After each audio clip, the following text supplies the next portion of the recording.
In my last video, which I will link to in the description, I ended the presentation with this slide showing that the correlation between stocks and bonds, between stocks and gold, and between bonds and gold are not constant over different time horizons. As such, one of the principal tools used by modern-day air quote financial experts, that is Monte Carlo simulation, is not valid. This leaves us with a problem.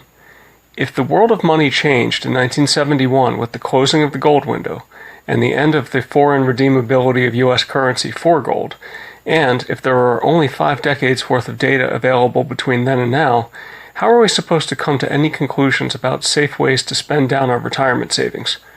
Sure, Monte Carlo, with all of its looks of sophistication, may provide some comfort, but relying upon a misused tool to provide comfort is not a good strategy. So, how do we do any planning?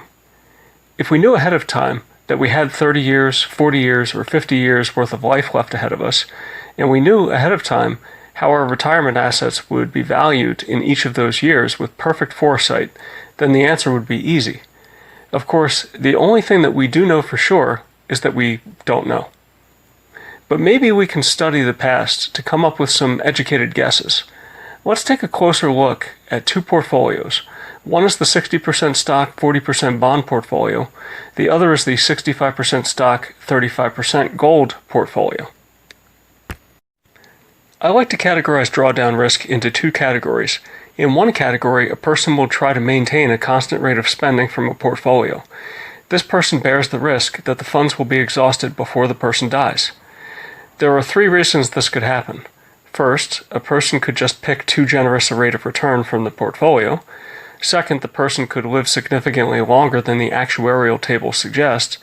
Third, the portfolio could have a string of bad years early in the person's retirement. The second category of risk is fluctuating income. This could happen if a person decides he or she wants to preserve the portfolio by spending less in years when it performs poorly.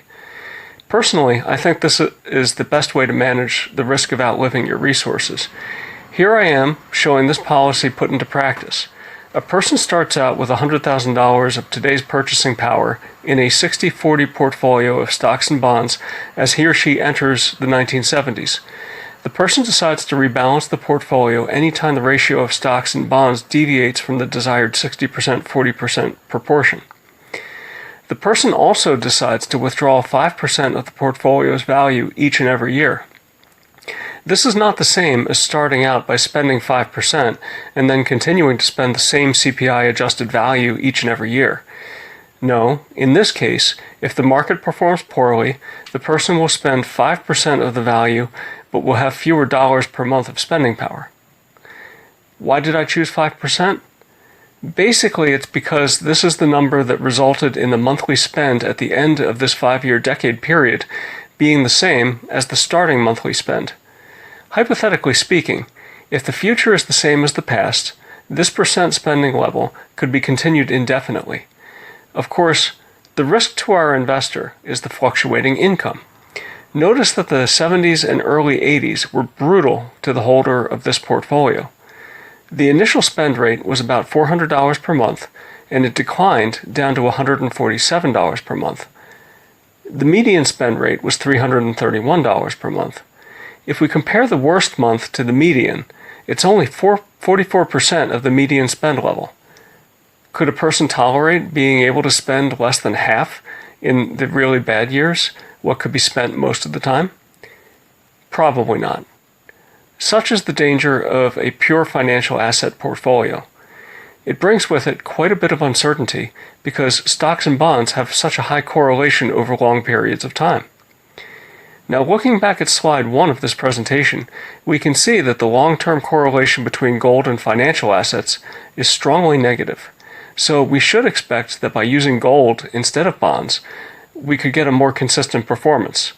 And let's see if we do. Let's start with the same $100,000 and divide it between 65% stocks and 35% gold heading into the 1970s. Our investor decides to rebalance any time the asset mix strays from the 65-35% target. I'll talk more about the impracticalities of rebalancing in a moment. Our investor decides to pull out 5.6% per year. Why 5.6%?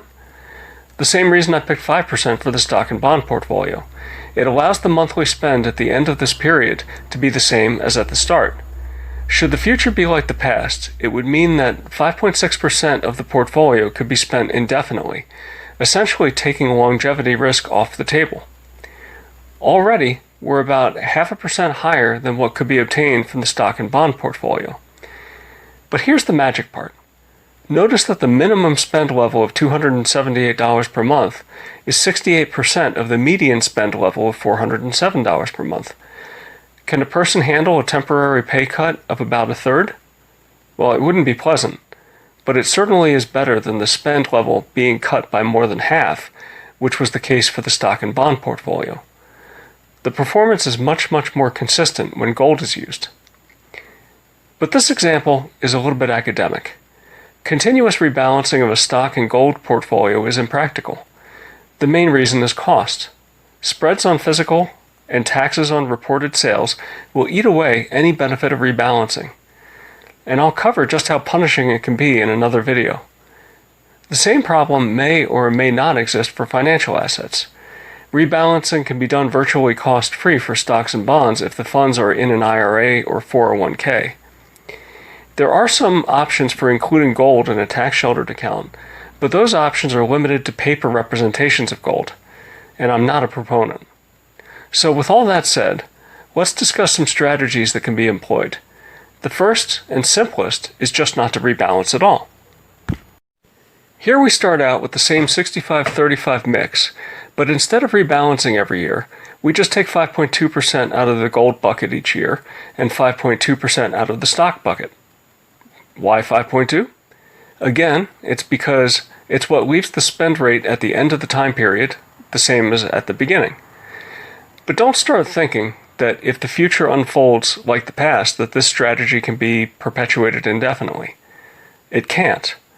At the end of this 5-decade period, the amount of gold in relation to the entire portfolio is only 13% versus the 35% that it started at. Still, to be able to spend 5.2% of the value of your gold portfolio each year and still have a significant amount left over after 5 decades is pretty impressive for a shiny yellow pet rock, don't you think? Notice that this approach of not rebalancing at all is clearly inferior to the hypothetical case of rebalancing continuously. Not only is the sustainable rate of withdrawal a little lower, but the bad years produce a spend rate that's about 40% lower than the median, not to mention the fact that at the end, the gold portion is largely depleted. But what if we can employ a strategy that is somewhere in between? What if, rather than rebalancing, we just spend from the gold pile if it is higher than 35%, and spend from the stock pile if the stock pile is greater than 65%? This is akin to a gradual rebalance. The beauty of this approach is that it is simple to execute and doesn't create any frictional cost drag from continual rebalancing of the assets. Let's see how such an approach worked out over the past 5 decades. As we can see, it did quite well. It's true, the withdrawal rate had to be reduced to 4.8% from 5.6% to end up with a spend rate at the end that was the same as at the beginning. However, look how much better the risk is. The minimum monthly spend is 76% of the median. Can a person tolerate losing a little bit less than a quarter of their spend rate for a short period of time? I'd argue that the chances are pretty good. And the reduction from 5.6% down to 4.8%? I'm not too worried about that, since the continuously rebalanced portfolio was somewhat of a fiction anyway. So is this approach perfect? No, I'm sure it's not. But it is simple and easy to implement. It's likely to not cause a large tax or cost drag, and it's likely to create a reasonably sustainable income. According to the past 5 decades, a 4.8% withdrawal rate was sustainable without depleting the real value of the portfolio. Would I use this 4.8% as my personal withdrawal rate? No, I don't plan to. For the first decade, I'll probably pick something more modest, like 4%, and then reconsider the withdrawal rate after a few years, depending upon how things are going. So I hope this type of work is helpful to you out there. and I'm glad to answer any questions that you may have. Thanks for watching.